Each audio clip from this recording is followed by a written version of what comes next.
Olá, gente. Vamos aqui continuar fazendo questões do exame de ordem da OAB na nossa disciplina Estatuto da Criança e do Adolescente. Olha, essa questão aí sobre o tema da colocação em família substituta, tá? Diz assim, 19º exame de ordem da OAB. Marcelo, com 17 anos, e seu irmão Caio, com 20 anos de idade, permanecem sozinhos na casa da família, enquanto os pais viajam por 30 dias em férias. Então, os pais, né, só tiraram as fériasinhas ali, ó, para ir para o exterior, tá?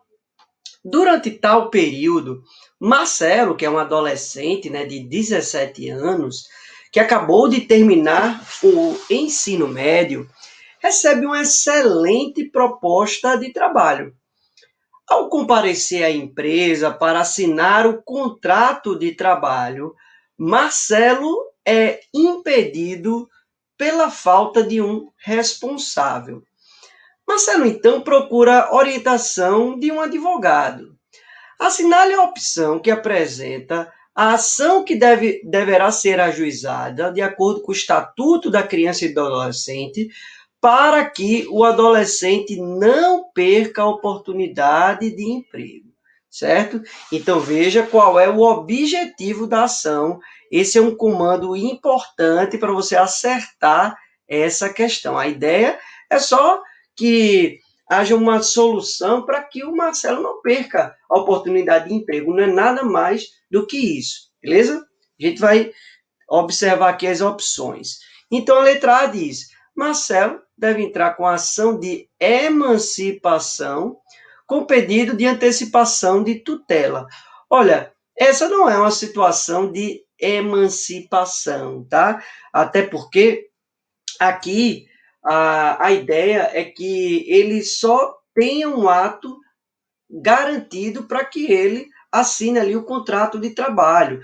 Vamos lembrar que o indivíduo, a partir dos 16 anos de idade, ele já pode trabalhar com carteira assinada, tá? A partir dos 16, você já pode trabalhar com carteira assinada. A questão não mencionou nenhuma vontade ou interesse dele se emancipar, ele só quer trabalhar. E o trabalho por si só não é uma condição para a emancipação, tá? Então, aqui é importante a gente observar o comando da questão.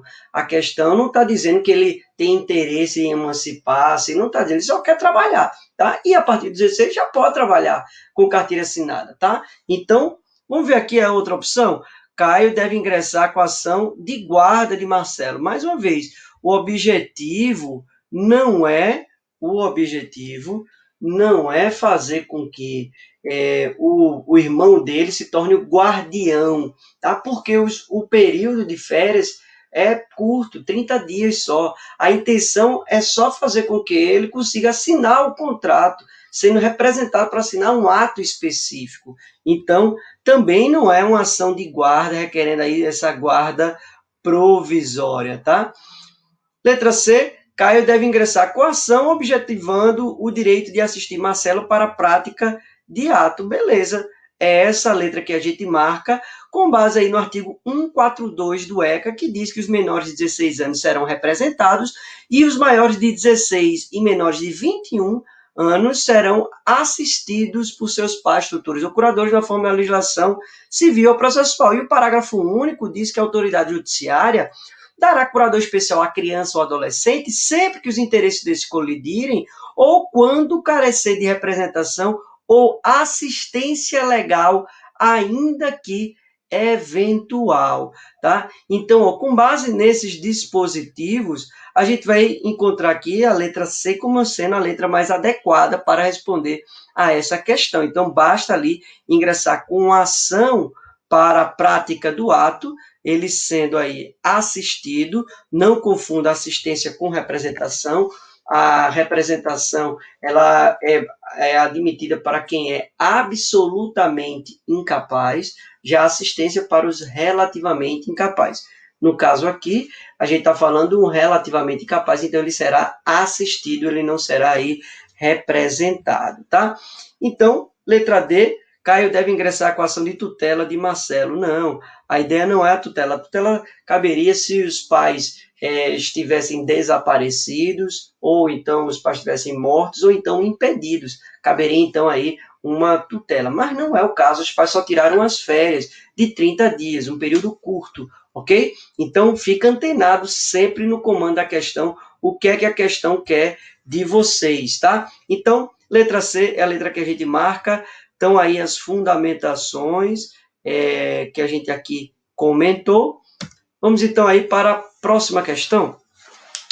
19º exame de ordem da OAB, ele diz assim, ó, o adolescente F, 16 anos, filho de Pedro, foi surpreendido por seu pai enquanto falava pela internet com Fábio, 30 anos, que o induzia, vamos lá, ó, que o induzia à prática de ato tipificado como infração penal, tá? Mais uma vez, esse tipo de questão sendo cobrada aí pelo exame de ordem da OAB, tá?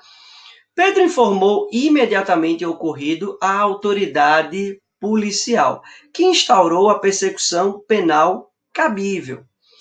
No caso narrado, ao induzir o adolescente F à prática de ato tipificado como infração penal, a conduta de Fábio, olha lá, letra A. A resposta a gente vai responder com base no artigo 244B do ECA, bem como ali na súmula 500 do STJ.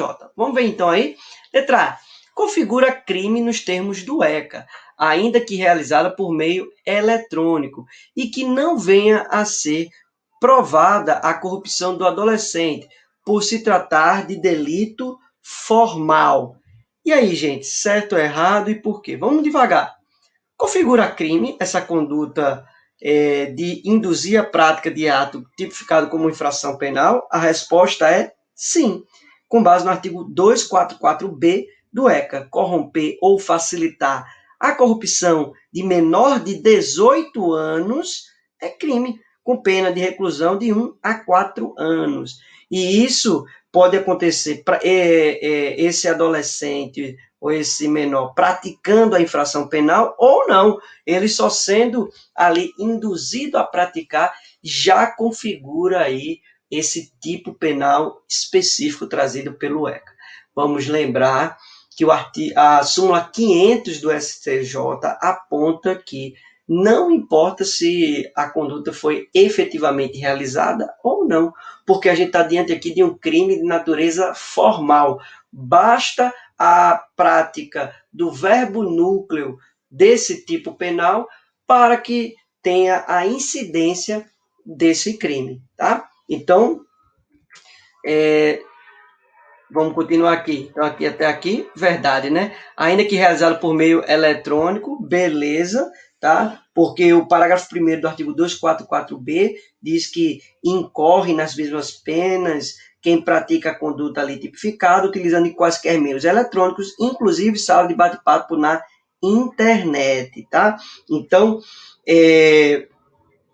tá correto também esse ponto, e que não venha a ser provada, que não venha a não ser provada, se não foi provada a corrupção do adolescente, ou seja, ele não efetivamente praticou o ato, ainda assim está configurado porque é um delito formal, é isso aí o que diz a súmula 500 do STJ, então a gente marca a letra A. Vamos ver as outras alternativas? Letra B, não configura crime nos termos do ECA. Falso, configura sim, o artigo 244B. Pois a mera indução sem a prática do ato pelo adolescente configura infração administrativa. Falso, configura crime, já que se trata de delito material. Falso, se trata de delito formal. Letra C, configura infração penal, beleza, tipificado na lei de contravenções penais. Não, tipificado no ECA, não é na lei de contravenções penais. Falso. Mas a materialidade do crime com a prova da corrupção do adolescente é imprescindível. Falso. A materialidade do crime com a prova da corrupção não é imprescindível. Isso é entendimento do STJ, tá? É imprescindível a condenação do réu em observância do princípio do favor rei. Falso. Letra D, não configura crime nos termos estabelecidos no ECA. Falso, configura sim, artigo 244B. posto que inexiste tipificação. Falso, existe sim a tipificação. Se o ato for praticado por meio eletrônico, existe sim, está lá no parágrafo 1º do artigo 244b. Não havendo se falar de analogia em malam parte.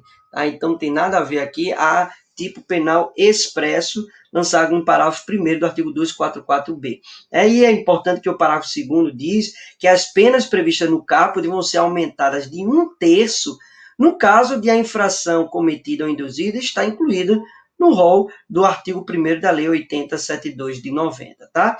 Também é importante a gente destacar o texto total da súmula 500, que diz aí que é um delito formal e vai se consumar independentemente do adolescente praticar ou não o crime pelo qual foi induzido, tá? Então, fica antenado aí com essas observações. Aqui estão...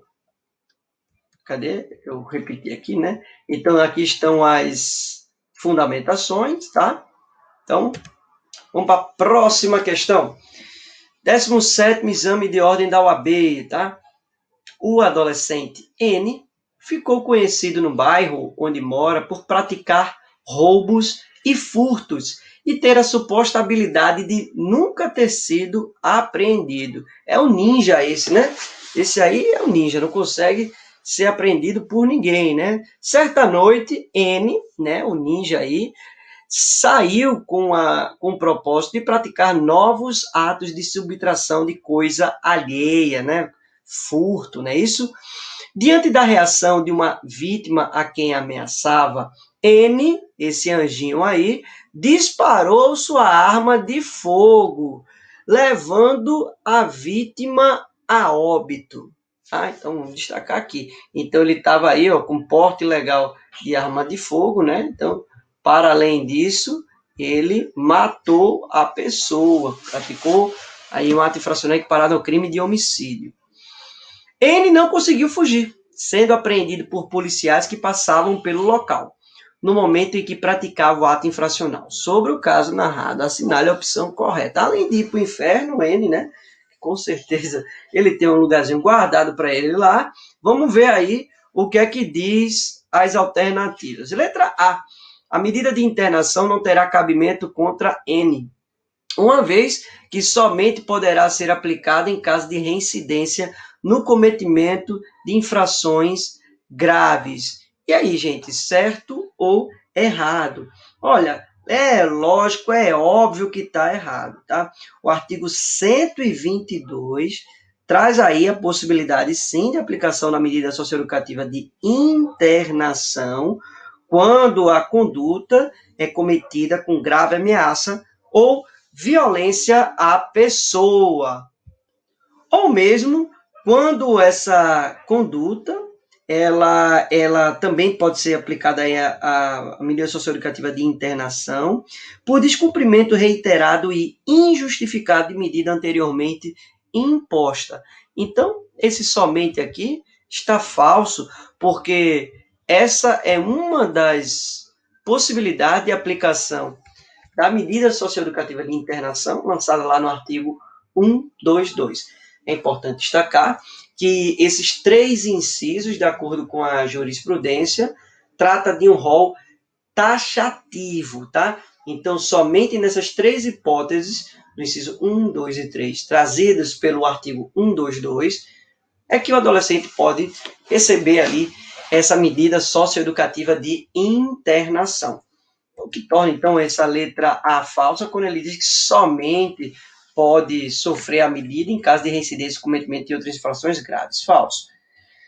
Vamos ver aí, letra B. Mesmo estando privado de liberdade, N poderá entrevistar-se pessoalmente com o representante do Ministério Público. Né? Até aí, tudo bem. Mas não terá o direito a peticionar diretamente a este ou a qualquer outra autoridade que seja. Aí é falso, tá? O artigo 124, inciso 1 e 2, vai garantir tanto que esse adolescente possa se entrevistar com o Ministério Público, quanto também ele possa peticionar diretamente ao Ministério Público, ao defensor público, ao magistrado, tudo bem? Então, isso é uma garantia trazida no artigo 124 do ECA, o que torna essa alternativa falsa. Letra C. A medida de internação de N é cabível por se tratar de ato infracional praticado com ameaça e violência contra a pessoa, tá? Beleza. Se liga que aqui o artigo 122 não traz a possibilidade de ele sofrer essa medida socioeducativa de internação quando a violência é contra o patrimônio, tá? A violência tem que ser contra a pessoa, tá bom? Mesmo que não seja caso de reincidência. Então, ó, essa letra C está corretíssima, com base ali no artigo 122, inciso 1º. Não precisa ali ser caso de reincidência para se enquadrar no inciso 1º do artigo 122. Letra D. Caso N seja condenado por sentença ao cumprimento de medida de internação, e somente nesse caso tornam-se obrigatórias as intimações do seu defensor e dos pais ou responsáveis, mesmo que o adolescente tenha sido intimado pessoalmente. Olha, isso é falso. Também para o caso de condenação por sentença ao cumprimento de medida de semi-liberdade, deve haver aí essa intimação, tá? E essa intimação dos pais ou responsável, ela vai ocorrer por incidência ali do artigo 190 do ECA, tá?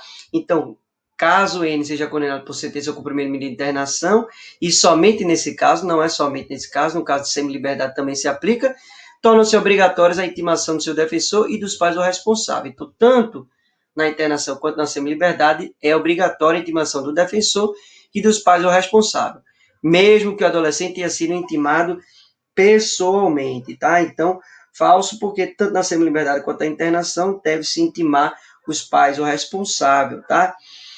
E a intimação dos pais ou responsáveis somente ocorrerá no caso do adolescente não ser encontrado, é o que diz o artigo 190, tá? A ideia é que esse adolescente ele seja intimado pessoalmente e caso ele não seja encontrado, então a intimação vai ser dos pais ou responsável, tá? Artigo 190, então falso a letra D. Então aí as fundamentações. Vamos para a próxima questão? Outro detalhe aqui, lembre-se que quando a gente está na hipótese do artigo 122, inciso 3º, essa hipótese a gente chama de internação sanção, ou seja, quando há um descumprimento injustificado e reiterado de uma medida anteriormente imposta, então a gente está diante aqui da internação sanção. Essa internação sanção ela tem um prazo máximo de 3 meses. Lembre que a medida socioeducativa de internação não comporta prazo determinado e seu prazo máximo são de 3 anos. Quando o indivíduo chegar aos 21 anos de idade, ele deve ser compulsoriamente colocado em liberdade. Mas lembre-se que a desinternação só pode ocorrer, como regra, por meio de decisão judicial do juiz da vara da infância e da juventude. Então, colocar o adolescente em liberdade só pode ocorrer isso por meio de decisão judicial, né, desse juiz da vara da infância e da juventude. Essa é a desinternação. A exceção é quando a gente está falando da liberação compulsória aos 21 anos de idade. Então, quando o indivíduo completa 21 anos de idade, não precisa nem de decisão judicial para gerar a desinternação dele, tá bom? Maravilha. Vamos para a próxima questão aí.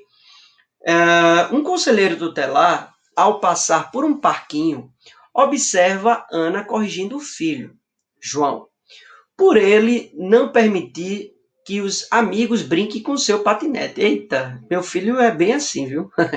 Meu filho não gosta muito de compartilhar os brinquedos, 3 anos de idade, é bem essa fase mesmo, né? Para tanto, a genitora grita, puxa o cabelo e dá beliscões no infante. Aí é demais, né? Isso aí realmente é excessivo, né? Na presença das outras crianças e mães que assistem a tudo assustadas. Assinale a opção que indica o procedimento correto do conselheiro tutelar. Letra A. Requisitar a polícia para conduzir Ana à delegacia de polícia e após a atuação policial, dá o caso por encerrado. Letra B. Não intervir, já que Ana está exercendo o seu poder de correção, decorrência do atributo do poder familiar. Letra C. Intervir imediatamente, orientando Ana para que não corrija o filho dessa forma. E analisar se não seria recomendável a aplicação de uma das medidas previstas no ECA. Letra D. Apenas colher elementos para ingressar em juízo com uma representação administrativa por descumprimento dos deveres inerentes ao poder familiar. E aí, gente? O que é que esse conselheiro tutelar deve fazer diante dessa situação, tá? Olha, estamos aqui diante da incidência do artigo 18b do ECA e o seu parágrafo único. A resposta correta é a letra C de casa, tá? Então, esse conselheiro, ele deve aí intervir imediatamente, orientando Ana para que não corrija o filho dessa forma. E aí ela vai analisar ali se não seria recomendável aplicar uma das medidas previstas aos pais, né? Ou então, se fosse o caso, até uma medida para essa criança de proteção, né? Se for assim, algo mais bruto, né? Então, o artigo 18b vai dizer que esses pais, ao utilizar um castigo físico, um tratamento cruel, degradante, nessa correção, nessa disciplina, eles estarão sujeitos, esses pais, sem prejuízo de outras sanções, a uma advertência, bem como o conselheiro tutelar pode aplicar outras medidas, né, como encaminhar esse pai para um tratamento psicológico ou psiquiátrico, para programa de orientação, entre outras medidas. Tá? Isso é uma forma de combater esses maus tratos que existem na sociedade, tá? Então, não é porque os pais estão no exercício do poder familiar que podem fazer uma repreensão da forma que bem entende contra o seu filho, né? Inclusive gerando aí danos psicológicos e reais ao seu filho, tá? Então, letra C é a resposta que a gente marca, é isso que dispõe o artigo 18b, inciso 5º e parágrafo único. Tá aí a fundamentação que a gente aqui comentou, tá? Maravilha, vamos para a próxima questão, 16º exame de ordem da OAB.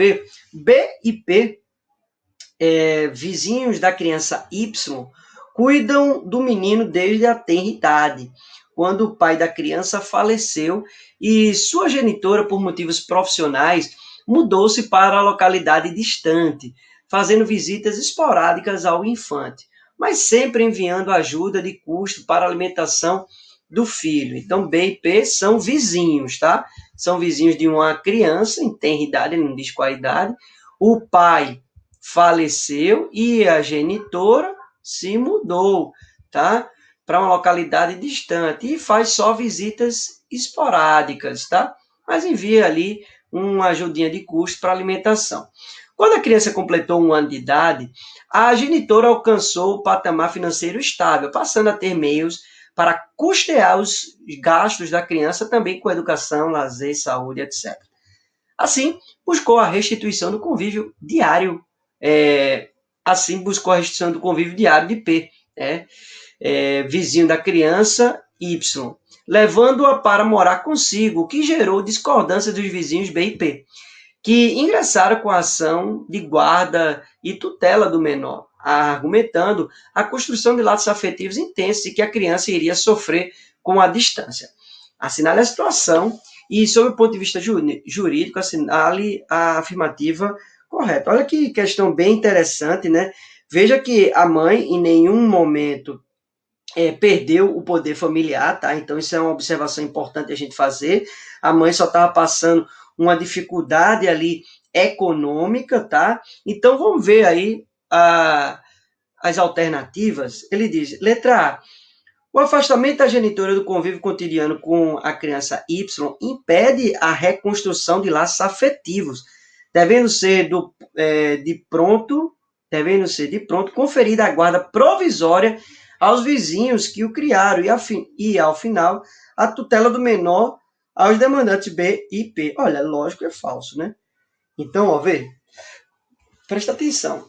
Não é o fato de a mãe estava passando uma dificuldade, não é o fato dela estar passando ali, não ter uma grana num período da vida da criança, que vai fazer com que ela perca o poder familiar, tá? O artigo 23 esclarece isso, que a falta de recursos materiais não condiciona aí a perda ou extinção do poder familiar, tá bom? Nem a suspensão do poder familiar, tá bom?